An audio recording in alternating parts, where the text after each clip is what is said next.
Fala, meu aluno, fala, minha aluna, professor Augusto Quaresma, para a gente começar gravações referentes à introdução ao estudo do direito administrativo. A bem da verdade, vamos iniciar aqui um conjunto de aulas no que diz respeito a essa matéria tão importante para o seu concurso e que por alguns não é tão festejada, não é tão apreciada, mas eu não tenho dúvida que é a chave que falta na tua aprovação. Então vamos a partir desse momento, iniciando com o estudo da introdução ao direito administrativo, partir para os assuntos mais complexos e mais amplos no que diz respeito a essa matéria que, reforço, é a chave para aprovação no teu concurso público. Trata-se de uma disciplina que muitos não gostam, mas é justamente esta disciplina que alguns não gostam que vai fazer com que você, que vai se dar bem com essa disciplina, efetivamente seja aprovado.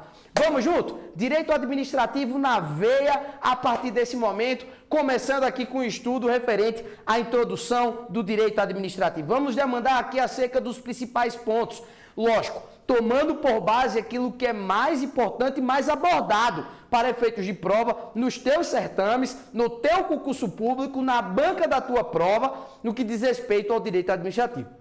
Nós sabemos que essa disciplina é ampla. A bem da verdade, ela funciona para reger o Estado. Então, se trata de uma disciplina que tem várias discussões, que tem vários pontos a serem analisados. A nossa discussão principal aqui nas nossas aulas será justamente daquilo que é mais cobrado para efeitos de concurso público, beleza? Então, sem mais delongas, eu me chamo Augusto Quaresma, sou professor aqui da casa, sou advogado atuante na área de Direito Administrativo e Concursos Públicos e estamos juntos para fazer muita aula a partir de agora no que diz respeito a esse tema. Para cima! Para que a gente possa começar as nossas discussões acerca desse assunto tão importante para a tua prova, vamos começar conversando um pouco no que diz respeito aqui a um assunto essencial. Como já foi falado, vamos conversar um pouco acerca da introdução ao estudo do direito administrativo. Vamos lá! Deixa eu passar aqui. Vamos começar falando um pouco acerca de Estado, governo e administração pública, tá? Esse tópico, por vezes, é cobrado de forma expressa no teu edital. Não raras vezes, você, quando está estudando direito administrativo e pega aquele determinado edital que você está se preparando, você é confrontado com uma dessas três expressões, por vezes as três. Estado, governo e administração pública. Bem, na verdade, Estado e governo são melhores estudados, há um aproveitamento melhor do estudo do Estado e do governo lá no direito constitucional, que é onde a gente faz uma análise mais aprofundada acerca de vários pontos, como federalismo, como sistema de governo, como presidencialismo e parlamentarismo, como república e monarquia e outros pontos tão relevantes quanto. Lá no direito constitucional se aproveita melhor esses temas, mas por óbvio, no direito administrativo, que por vezes se confunde com o direito constitucional, nós também fazemos um aproveitamento muito interessante no que diz respeito a essa matéria, no que diz respeito a esses dois pontos. No entanto, o nosso foco principal nas aulas de direito administrativo está, sem dúvidas, na administração pública, que, a bem da verdade, representa a função de administrar o Estado. Então, sem demora, vamos iniciar aqui o estudo no que diz respeito a esse ponto, iniciando as nossas discussões no que diz respeito ao modelo de Estado constitucional. Preste atenção. O modelo de Estado constitucional é aquele em que há a divisão de funções, conforme nós vamos analisar nessa nossa aula. Aquele em que as funções são divididas e, consequentemente, escalonadas. Observe, o modelo de Estado constitucional que nós vamos estudar é um modelo em que há uma separação entre as funções, que são divididas e escalonadas entre cada um dos poderes da República. Senhores, prestem bem atenção. Nessa altura do campeonato, eu não tenho dúvida que você já sabe quais são os poderes da República. Você sabe melhor do que eu que são poderes da República o poder executivo, o poder legislativo e o poder judiciário. Augusto, mas onde é que eu encontro essa previsão? Você encontra isso lá no artigo 2º da Constituição Federal, que nos diz que são poderes independentes e harmônicos entre si, o poder executivo, o poder legislativo e o poder judiciário. Eles são independentes, mas eles também são harmônicos. Eu quero que você grave isso.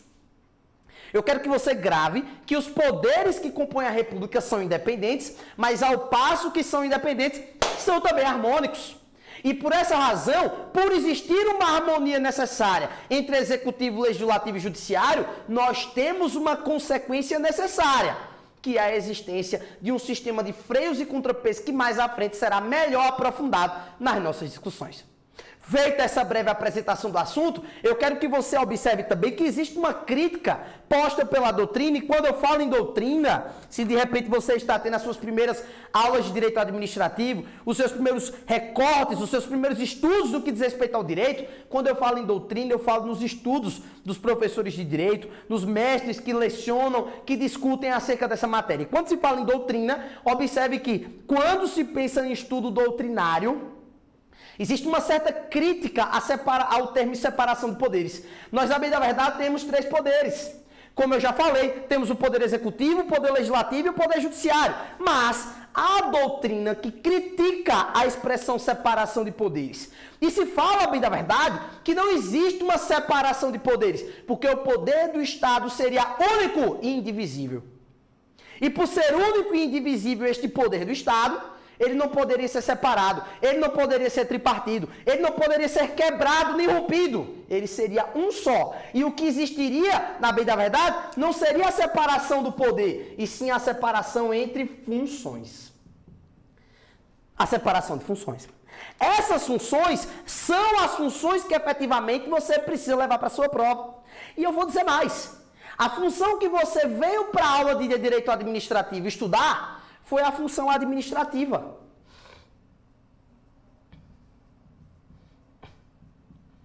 A função administrativa. Veja que a função administrativa é a função que é, efetivamente, aquela que deve ser estudada na aula de direito administrativo. A função administrativa é aquela que deve ser estudada por você quando pensa em estudar o direito administrativo. E essa função, ela é desempenhada de forma típica, pelo poder, olha lá, executivo. Aluno, preste bem atenção no que eu vou lhe dizer agora. Se cai um questionamento no seu concurso acerca disso, e te perguntam qual era o poder que exerce de forma típica a função de administrar, você vai responder sem demora e sem medo. Quem exerce a função administrativa de forma típica é o poder executivo. Veja que o poder executivo ele exerce de forma típica a função de administrar, mas não exerce de forma exclusiva, de modo que essa função de administrar também pode ser exercida por outros poderes. Contudo, quando outros poderes, seja o legislativo, seja o judiciário, exercem a função de administrar, estes o fazem de maneira atípica. Então, o desempenho típico da função de administrar é exercido pelo poder executivo, enquanto os outros poderes, legislativo e judiciário, exercem a função de administrar de maneira atípica. Isso que eu quero que você leve para o seu concurso, é isso que eu quero que você leve para a sua prova. O poder executivo administra de forma típica, os demais poderes administram de forma atípica. Anote isso no seu coração, porque isso vai ser cobrado no seu concurso público, beleza? Então vamos imaginar uma questão de prova. O poder executivo, primeira questão do seu concurso, exerce a função administrativa de forma exclusiva e por essa razão não pode ser delegada para outros poderes, certo ou errado? Errado. O poder executivo não exerce a função administrativa de forma típica, exerce a função administrativa de forma típica e não exclusiva. Não é exclusivamente uma função do Poder Executivo, é uma função típica do Poder Executivo, que pode ser exercida de maneira atípica pelos outros poderes. Eu quero dizer o Legislativo, eu quero dizer o Judiciário. Beleza? Feitos esses apontamentos, feitas essas colocações no que diz respeito a Poder Legislativo e Judiciário, eu quero que você guarde agora no seu coração o que nós vamos analisar a partir desse recorte. Perfeito? Vem pra cá, ó. Há uma grande crítica doutrinária à nomenclatura de divisão de poderes, conforme analisado. Uma vez que a visão moderna de direito, o poder ele é uno e indivisível, e o que existe, a bem da verdade, é uma tripartição das funções. Não existe tripartição de poderes, o que existe, a bem da verdade, é a tripartição de funções. Veja que a função administrativa é o objeto de estudo do direito administrativo e, consequentemente, é exercida de forma típica pelo Poder Executivo. Tá? Então, a função de administrar é o objeto de estudo do direito administrativo. O direito administrativo estuda a função administrativa. E esta função é desempenhada de maneira típica pelo Poder Executivo. Cuidado com a pegadinha. Não é de forma exclusiva, é de forma típica. De modo que o Legislativo e o Judiciário, eles também podem exercer a função de administrar. Contudo, quando fizerem, farão de maneira atípica, ok? A função administrativa pode sim ser exercida pelo Legislativo e pelo Judiciário. Contudo, quando isto acontecer, acontecerá de maneira atípica. Guarda isso no teu coração e também leva para a tua prova, porque a partir dessa análise posta, vamos fazer agora um estudo no que diz respeito à teoria dos freios e dos contrapesos. Meu aluno, preste bem atenção. Quando se fala em teoria dos freios e contrapesos, você tem que ter em mente justamente o que nós estamos abordando aqui. Se a função de administrar ela não é exercida de forma exclusiva, eu posso dizer com tranquilidade que outros poderes também podem exercer essa função, tá? Perceba que eu estou dizendo aqui com muita segurança que a função administrativa ela é exercida de maneira típica pelo Poder Executivo. Mas os outros poderes, eu quero dizer o Legislativo, eu quero dizer o Judiciário, também podem exercer essa função de maneira atípica. De modo que não existe um único poder que exerça uma determinada função de Estado de maneira exclusiva. É justamente nisto que está pautado o sistema de freios e contrapesos. Se uma questão objetiva te exige isso, você vai responder com tranquilidade. Se uma questão dissertativa te pede para escrever sobre isso, você vai escrever com mais tranquilidade ainda. Perceba que a função de administrar ela é exercida de forma típica pelo Executivo, mas o Legislativo e o Judiciário podem, outrora, exercer essas funções de maneira atípica, de modo que não existe um poder que exerce uma única função de forma exclusiva. Isto é pressuposto de uma república, para que não exista um poder que mande mais do que os outros, para que não exista um poder que mande nos outros. Nós temos esse pressuposto justamente para que se fundamente que estejamos pautados em efetivamente uma república. A república é a ideia, é a estrutura, onde nós temos uma estrutura onde nenhum dos poderes postos no texto constitucional exerce de forma isolada uma função de Estado e nem está sobreposto aos demais poderes. E aí você consegue observar isso quando a gente parte para estudar as teorias dos freios e contrapesos, em que nenhum poder, nem o Legislativo, nem o Executivo e nem o Judiciário exercerá de forma isolada nenhuma das funções do Estado. Eu quero que você lembre que quando nós falamos aqui no artigo 2º da Constituição Federal, a gente aprendeu com robustez, a gente aprendeu com qualidade, que o Poder Executivo, Legislativo e Judiciário são independentes, mas ao passo que são independentes, também são harmônicos. E por essa razão eu consigo entender muito bem que há uma harmonia necessária entre Executivo, entre Legislativo e entre Poder Judiciário. Perfeito? Vibrando? Tranquilo? Então vamos avançar aqui para o estudo referente ao nosso próximo tópico, que é o artigo 2º, tão falado aqui no decurso de nossa aula, o artigo 2º da Constituição Federal. Eu quero que você decore esse artigo 2º. Ah, não, mas eu prefiro aprender, então ótimo, aprenda. Mas se você não conseguir aprender, decore este artigo 2º, porque ele é extremamente importante para o seu concurso público. Perceba que o artigo 2º ele diz pra gente... Cuidado com esse artigo 2º, decore o artigo 2º. No artigo 2º a gente consegue observar que são poderes da União, olha lá, independentes, mas também são poderes da União harmônicos entre si. O poder legislativo, o poder executivo e o poder judiciário. São poderes independentes e harmônicos entre si, o legislativo, o executivo e o judiciário. Existe então uma independência entre os poderes, Augusto? Existe, mas ao passo que existe independência, há também uma harmonia necessária entre os poderes executivos, entre o poder legislativo e entre o poder judiciário, de modo que não existe poder que se sobrepõe a outro, de modo que não existe poder que manda mais do que o outro. O que há, bem da verdade, é uma independência para que cada um desempenhe suas metas, os seus planos, aquilo que a Constituição Federal lhe autorizou a exercer.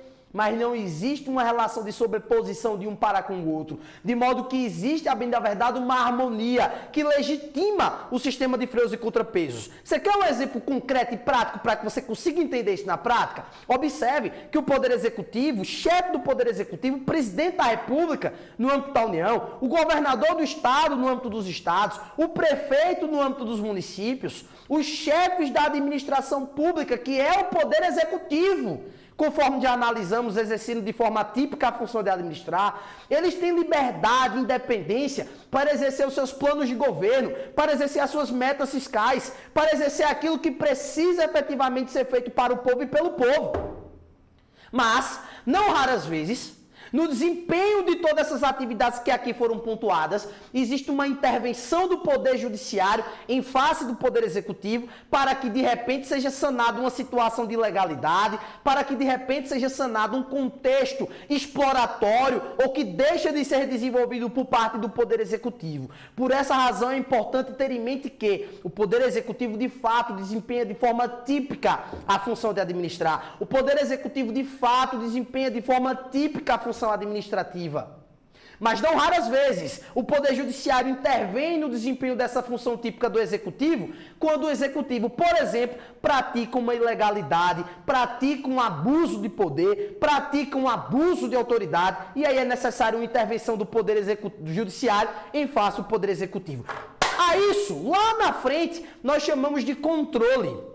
E nesse nosso caso aqui, controle externo, porque existe um controle do judiciário em face de outro poder, que é o poder executivo. A isso dá-se o nome de controle. E nesse caso, conforme já analisamos, trata-se de controle externo da administração pública do poder judiciário em face da administração pública, seja executivo municipal, estadual, distrital ou federal no âmbito da União. Show de bola? Vamos avançar no nosso estudo? Então, postas essas observações, a gente agora consegue prosseguir com mais um slide, analisando agora o artigo 37 da Constituição Federal, que é o artigo que vai demandar, que vai expor as principais informações no que diz respeito ao estudo da administração pública.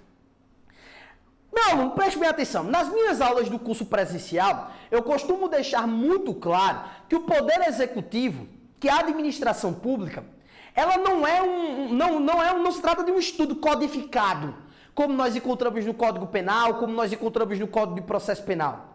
Quando se vai estudar direito administrativo, eu não tenho um código, como eu tenho, por exemplo, no direito penal, como eu tenho, por exemplo, no processo penal, como eu tenho no direito civil, no Código de Processo Civil e outros direitos tais. Outros ramos do direito tais, aliás. Essa mesma situação não acontece quando nós estamos estudando direito administrativo.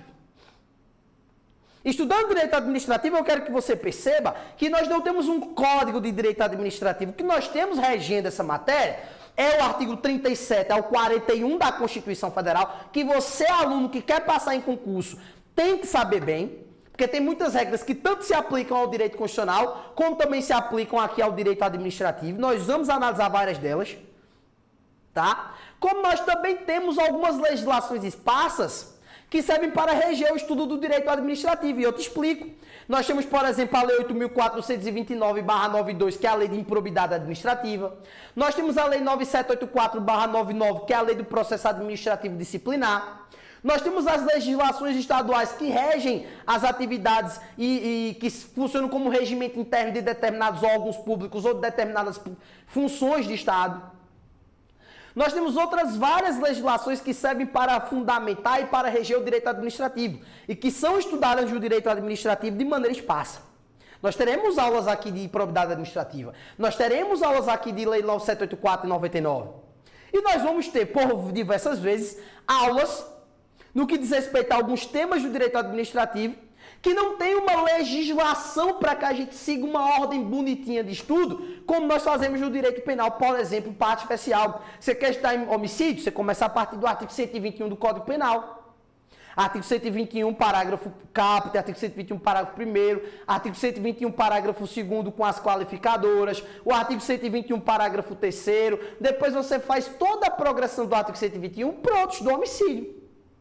Direito administrativo, várias vezes vai ter que ser fundamentada no estudo da doutrina, daquilo que diz os professores de direito, os tradicionais professores de direito, como é o caso do professor Lopes Meireles, como é o caso da nossa querida Di Pietro, tá? Como é o caso do José dos Santos Carvalho Filho, tá? E como é o caso de tantos outros nomes do direito administrativo, que é quem vão efetivamente trazer para a gente conhecimento acerca do direito administrativo, que não raras vezes não encontra fundamentos previstos na legislação. Por essa razão, o tão importante estudo das aulas de direito administrativo, para que a gente entenda os principais aspectos, os principais fundamentos no que diz respeito a essa matéria. Show de bola? Então, feita essa explicação aqui, a gente consegue observar que o estudo do artigo 37 caput e seguintes, 37, os seus parágrafos até o artigo 41, é um estudo essencial, porque é lá que está o tema administração pública, e é lá que você consegue entender servidores públicos, responsabilidade civil do Estado, os princípios expressos da Constituição Federal, que nós vamos estudar a partir desse momento, e outros recortes e estudos tão relevantes quanto. Então, já já nós voltamos para fazer o estudo do artigo 37 caput e já iniciar as nossas discussões no que diz respeito aos princípios que regem essa matéria: legalidade, impessoalidade, moralidade, publicidade e o tão importante princípio da eficiência previsto também no artigo 37 da Constituição Federal. Vamos para cima? Tamo junto? Fosse foco e até já.